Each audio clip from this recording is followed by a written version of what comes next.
کہ جس امام نے کعبے کی طرف منہ کر کے تھوک دیا، سرکار نے فرمایا اس کے پیچھے نماز نہیں ہوگی۔ کیوں؟ جو کعبے کا ادب نہ جانے وہ بدبخت اس قابل نہیں کہ مسلمانوں کا امام بنے۔ کعبہ کیا ہے؟ کعبہ کیا ہے؟ کعبے کی شان ہے مصطفیٰ جان رحمت کے قدموں کے صدقے۔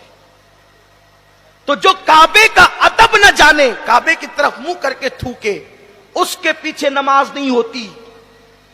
تو جو رسول اللہ کا بے ادب ہو، اس بدبخت کے پیچھے کیسے نماز ہوگی؟ آپ کہیں گے کیا کچھ ایسے بھی لوگ ہیں زمین پر جو نبی کے بے ادب ہیں؟ ہم کہتے ہیں ہاں ہے، اور چند اشارے دے کر کے اپنی گفتگو ختم کروں کہ جو لوگ نبی کے بے ادب ہیں وہ اپنی تقریروں میں کہتے ہیں نبی ہماری طرح انسان ہے، ہماری طرح بشر ہیں، وہ بے ادب ہیں، ان کے پیچھے نماز نہیں۔ آپ کہیں گے کیوں؟ کیا نبی ہماری طرح بشر نہیں؟ نبی بشر تو ہیں، ہماری طرح نہیں۔ اور نبی کو توہین کی نیت سے یا لوگوں کی نظروں سے نبی کی عظمت کو گھٹانے کے لیے بشر کہنا، یہ مومنوں کا نہیں بلکہ کافروں کا طریقہ ہے۔ اور علماء کی موجودگی میں عرض کروں، پورے چیلنج کے ساتھ قرآن میں ایک آیت کوئی نہیں بتا سکتا کہ اللہ نے نبی کو بشر کہنے کا حکم دیا۔ 6666 آیتیں ہیں، ایک بھی آیت قرآن کی ایسی نہیں بتا سکتے جس میں اللہ نے نبی کو بشر کہنے کا حکم دیا۔ لیکن قرآن میں درجنوں آیتیں ایسی ہیں کہ کافروں نے نبی کو بشر کہا۔ تو پتا چلا نبی کو بشر کہنا ان کی شان گھٹانے کے لیے کافروں کا طریقہ ہے، مومنوں کا طریقہ نہیں ہے۔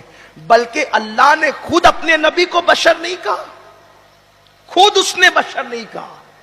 جہاں بشرین نبی پاک کی بشریت جہاں بیان ہوئی ہے، اس کے ساتھ کل جوڑ دیا گیا ہے، اللہ نے خود نہیں کہا۔ ارے جب اس نے خود نہیں کہا تو کیا نبی بشر نہیں ہوتا؟ بالکل ہوتا ہے، لیکن ہر حقیقت ہر جگہ بولنے والی نہیں ہوتی۔ اگر کچھ باتیں حقیقت کہیں بول دو تو کفر ہو جاتا ہے۔ مثال کے طور پر ایک بات آپ کو سمجھاؤں، ماموں کسے کہتے ہیں آپ جانتے ہیں؟ ماموں کسے کہتے ہیں آپ کو پتا ہے؟ بولو بھائی، میں کوئی بہت بڑا فقہ کا مسئلہ تھوڑی پوچھ رہا ہوں کہ اس میں حنفیوں کا جواب الگ ہوگا، شافعیوں کا الگ ہوگا، سنیوں کا الگ ہوگا، شیعوں کا الگ ہوگا، دیوبندیوں کا الگ ہوگا۔ میں کوئی ایسا مسئلہ تھوڑی پوچھ رہا ہوں، میں تو اتنا پوچھا ہوں ماموں کسے کہتے ہیں؟ ماں کے بھائی کو، اور باپ کے بولے ارے ڈرتے کیوں ہو؟ باپ کے سالے کو، ٹھیک ہے نا؟ ماں کا بھائی ماموں ہوتا ہے اور باپ کا سالا ماموں ہوتا ہے، لیکن جب ہم باپ کے سالے کو اور ماں کے بھائی کو کہتے ہیں تو کیا کہتے ہیں؟ ماموں جان کہتے ہیں۔ یہی شریف بھانجوں کا طریقہ ہے نا؟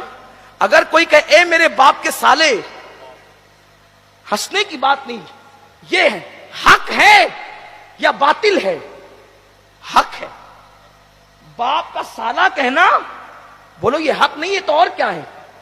لیکن اگر آپ مجمع میں باپ کے ماموں کو کہے میرے باپ کے سالے، کتنا بھی بڑا مولوی ہو، کتنے ہی بڑے مدرسے کا فارغ ہو، لوگ کہیں گے 8 سال کیا تو گھاس اکاڑتا رہا؟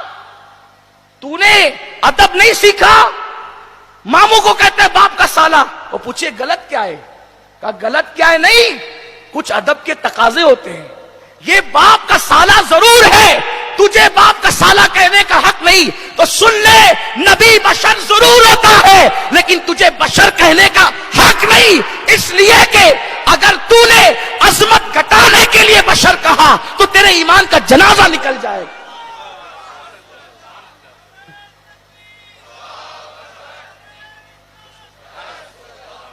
غیر بشر کبھی نبی نہیں ہو سکتا، یہ عقیدہ متفقہ عقیدہ ہے اہل ایمان کا۔ لیکن تمہیں بشر ہی ملتا ہے کہنے کو، اس کا کیا تم قرآن نے یا ایھا النبی نہیں کہا، طٰہٰ نہیں کہا، مزمل نہیں کہا، مدثر نہیں کہا، یاسین نہیں کہا؟ پوچھو یاسین کا مطلب کیا ہے، طٰہٰ کا مطلب کیا ہے؟ کبھی پوچھا؟ آپ کہیں گے یاسین کا کوئی مطلب بیان ہی نہیں ہو سکا، طٰہٰ کا کوئی مطلب بیان ہی نہیں ہو سکا، کاف یا عین صاد کا مطلب کیا ہے، کہ اس کا مطلب بیان ہی نہیں ہو سکا۔ ارے نادان، جس کے القاب کا ترجمہ نہیں ہو سکتا اس کے مقام کی ترجمانی کوئی کیسے کر سکتا ہے؟ ان کی شان کو کوئی کما کہو کیسے بیان کر سکتا ہے؟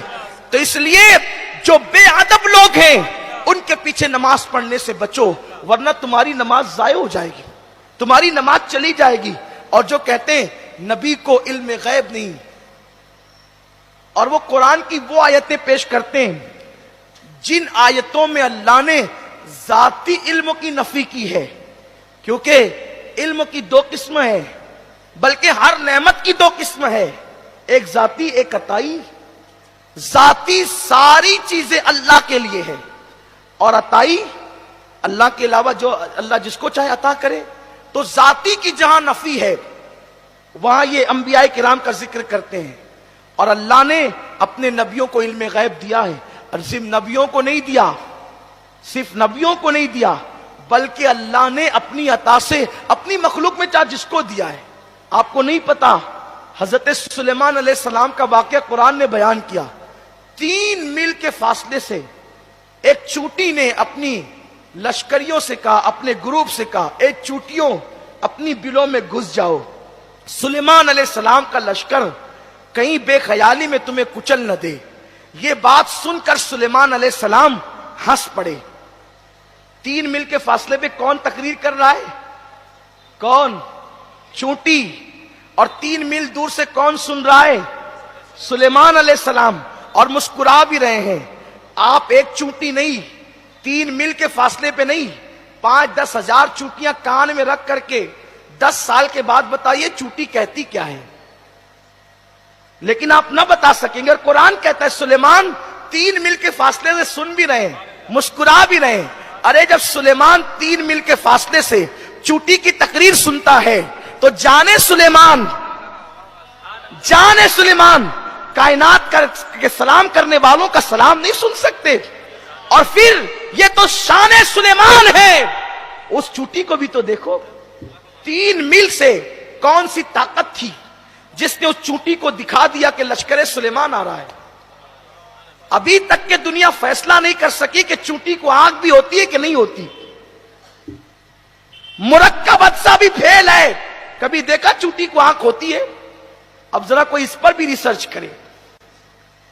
لوگوں کو قرآن پہ تحقیق کرنے والے ڈاکٹروں، ذرا تم اپنے عنوان پر بھی تو کبھی تحقیق کرو۔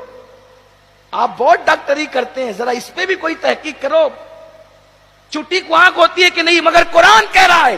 اچھا یہ حدیث میں آتا تو شاید یہ مناظرے کا عنوان بن جاتا، لیکن اللہ نے اس کو قرآن میں بیان کر دیا کہ چونٹی 3 میل کے فاصلے سے کہہ رہی ہے کہ اپنی اپنی بلوں میں گھس جاؤ، سلیمان علیہ السلام کا لشکر لاشعوری طور پہ تمہیں کچل نہ دے۔ تو پتا چلا اگر چونٹی پر قدرت کا کرم ہو جائے تو 3 میل کے فاصلے سے چونٹی لشکر سلیمان کو دیکھ لیتی ہے، اس کی عطا کی بات ہے۔ اگر وہ دکھانا چاہے تو چونٹی کو اتنی دور سے دکھا سکتا ہے، تو وہ دکھانا چاہے تو کیا غوث العالم دستگیر کو وہ پوری کائنات نہیں دکھا سکتا؟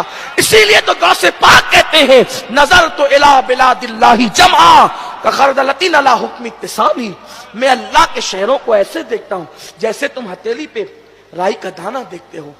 تو ادب والوں کے ساتھ رہو، کامیاب رہو گے۔